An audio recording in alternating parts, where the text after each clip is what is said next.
भारत सरकार की जांच एजेंसियों को लगाना चाहिए था, वह अमेरिका की जांच एजेंसियां लगा रही हैं।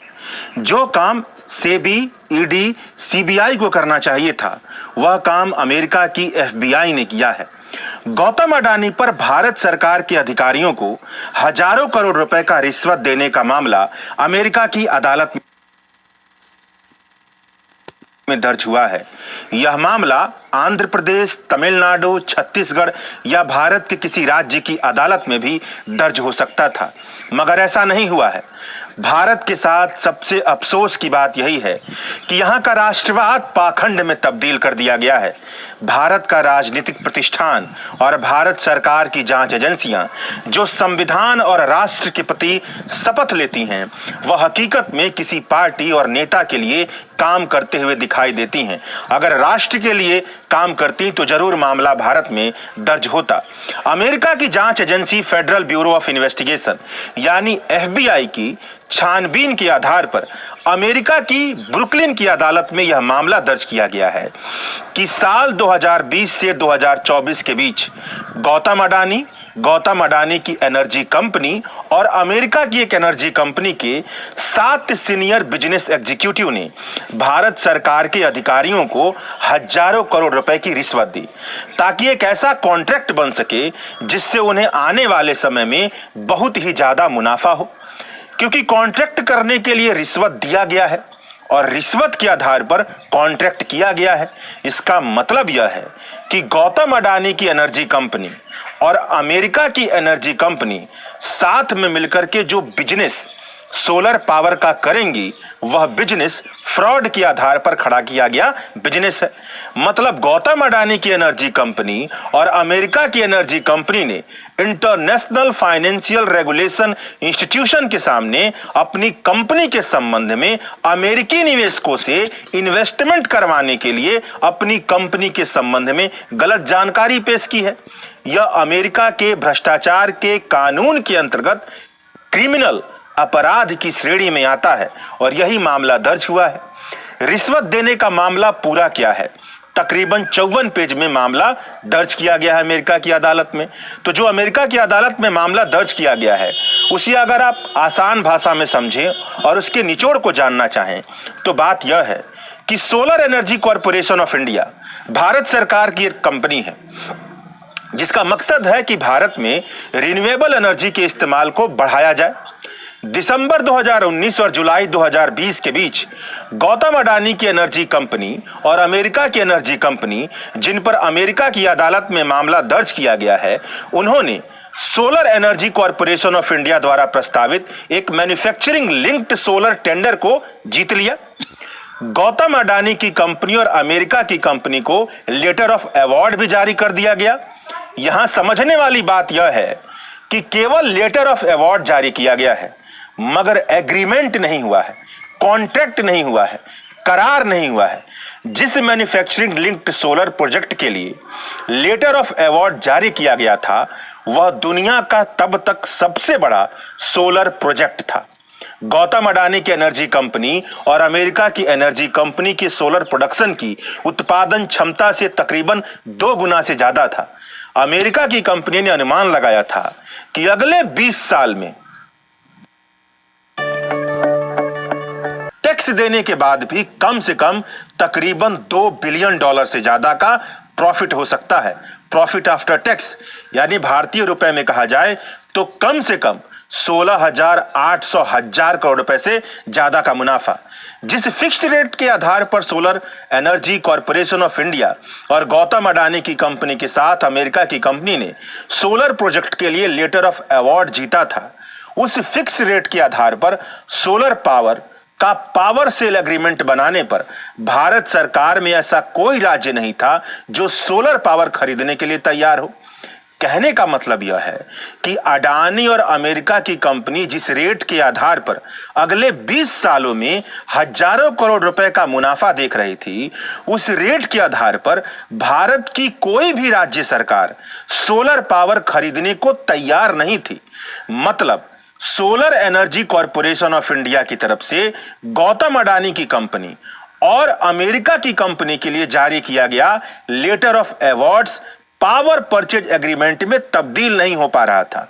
एक लाइन में इन सारी जटिलताओं को आप ऐसे समझिए कि गौतम अडानी और अमेरिका की कंपनी की बहुत महंगी दर पर सोलर बिजली खरीदने के लिए कोई भी खरीदार तैयार नहीं हो रहा था, कोई भी राज्य सरकार तैयार नहीं हो रही। अब यहीं पर गौतम अडानी के भतीजे सागर अडानी और विनीत जैन, जो अडानी ग्रुप की एनर्जी कंपनी में बड़े पदों पर नियुक्त थे, और अमेरिका के कंपनी के सीईओ रणजीत गुप्ता, यह सब मिलकर के एक दूसरे से वादा करते हैं और प्लान बनाते हैं कि वह भारत सरकार के किसी ऊंचे अधिकारी को रिश्वत देंगे, ब्राइब देंगे, घूस देंगे, ताकि कोई राज्य सरकार solar Energy Corporation of India के साथ पावर सेल एग्रीमेंट कर ले, ताकि उनके सोलर पावर को कोई खरीदार मिल जाए। यानी वह तरीका अपनाते हैं जिस तरीके को अपनाने का आरोप नरेंद्र मोदी और गौतम अडानी के राजनीतिक और कारोबारी साम्राज्य पर हमेशा लगता रहता है, रिश्वतखोरी का तरीका। रिश्वतखोरी की योजना को अंजाम देने के लिए यह सभी लोग मिलकर के बहुत ज्यादा कोशिश करने लगते हैं।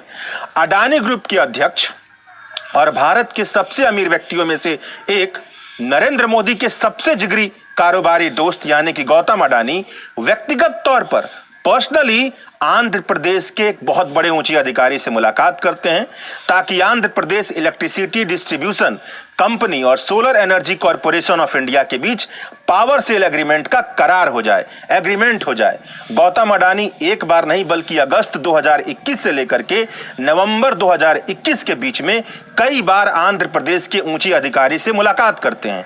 यहीं से भारत सरकार के अधिकारियों को रिश्वत देने का धंधा शुरू हो जाता है। आंध्र प्रदेश के ऊंचे पद पर बैठे अधिकारी के बदौलत Andhra Pradesh State Electricity Distribution Board Solar Energy Corporation of India के साथ अडानी और अमेरिका की कंपनी का सोलर पावर खरीदने का एग्रीमेंट कर लेती है। इसके बाद कई राज्यों के सरकारी अधिकारियों को रिश्वत दी जाती है। जितने मेगावाट बिजली खरीदने का एग्रीमेंट राज्य के सरकारी अधिकारी अपने राज्य के इलेक्ट्रिसिटी डिस्ट्रीब्यूशन बोर्ड से करवा पाते हैं, उसी के दर पर, उसी के आधार पर उन्हें रिश्वत दी जाती है। इस तरह से सरकारी अधिकारियों को गौतम अडानी समेत 7 सीनियर बिजनेस एग्जीक्यूटिव की तरफ से तकरीबन 2019 करोड़ रुपए की रिश्वत दी जाती है, जिसका नतीजा यह निकलता है कि केवल आंध्र प्रदेश की state electricity board he solar Energy Corporation of India के साथ अडानी और अमेरिका की कंपनी के सोलर पावर को खरीदने के लिए पावर एग्रीमेंट नहीं करती है, बल्कि कई राज्य पीछे पीछे चले आ जाते हैं। मतलब जहां जहां रिश्वत जाती है वो सब चले आते हैं। उड़ीसा, जम्मू कश्मीर, तमिलनाडु, छत्तीसगढ़, आंध्र प्रदेश, इन सब राज्यों की state Electricity Distribution board manufacturing linked project के तहत solar Energy Corporation of India के साथ करार कर लेती है। अगर सबूत के तौर पर देखा जाए तो जो अमेरिका की अदालत में फेडरल ब्यूरो ऑफ इन्वेस्टिगेशन ने पेश किया है वह यह है कि फेडरल ब्यूरो ऑफ इन्वेस्टिगेशन के पास रिश्वत देने के संबंध में जितने भी इलेक्ट्रॉनिक मैसेज गौतम अडानी समेत 7 बिजनेस एग्जीक्यूटिव के आपस में किए गए हैं, वह सारे इलेक्ट्रॉनिक मैसेज उपलब्ध हैं, उनसे जुड़े फोटोज उपलब्ध हैं, उनसे जुड़े डॉक्यूमेंट उपलब्ध हैं। जो कुछ भी हुआ है सब कुछ सौंपा गया है, यानी कि बहुत ही ठोस सबूत सौंपे गए हैं रिश्वत के। अब आप बताइए, अगर ऊंचे दरों पर सोलर एनर्जी बेचने का करार किया जा रहा है, एग्रीमेंट किया जा रहा है, तो इसका असर सबसे ज्यादा किस पर पड़ेगा? हमारे और आप पर पड़ेगा, भारत की जनता पर पड़ेगा, भारत की गरीब जनता पर पड़ेगा। कारोबार इस तरह का कारोबार ना करें जिससे जनता को ही लूट लिया जाए। इससे बचने के लिए भारत सरकार की जांच एजेंसियां हैं, जिन जांच एजेंसियों के अधिकारियों को भारत के लोगों के टैक्स के पैसे से सैलरी दी जाती है, जिस सैलरी के दम पर उनसे राष्ट्र सेवा करने की उम्मीद की जाती है, यही उनका काम होता है। क्या भारत सरकार की जांच एजेंसियों को इसकी जानकारी नहीं होगी कि गौतम अडानी भारत सरकार के अधिकारियों को हजारों करोड़ रुपए का रिश्वत दे रहे हैं? क्या सेबी और ईडी को इसकी जानकारी नहीं होगी? तो प्रश्न उठता है कि क्या वजह थी कि भारत सरकार की जांच एजेंसियों ने गौतम अडानी के खिलाफ मामला दर्ज नहीं किया? क्या वजह थी कि भ्रष्टाचार और अपराध का जो मामला गौतम अडानी सहित 7 कारोबारियों पर अमेरिका में दर्ज हुआ है वह भारत में दर्ज नहीं हुआ? इस सवाल पर नागरिक होने के नाते आप जरूर सोचिएगा। शुक्रिया। International social media Patel Prahlad भाई सब्सक्राइब करो, शेयर करो, लाइक करो, कमेंट करो।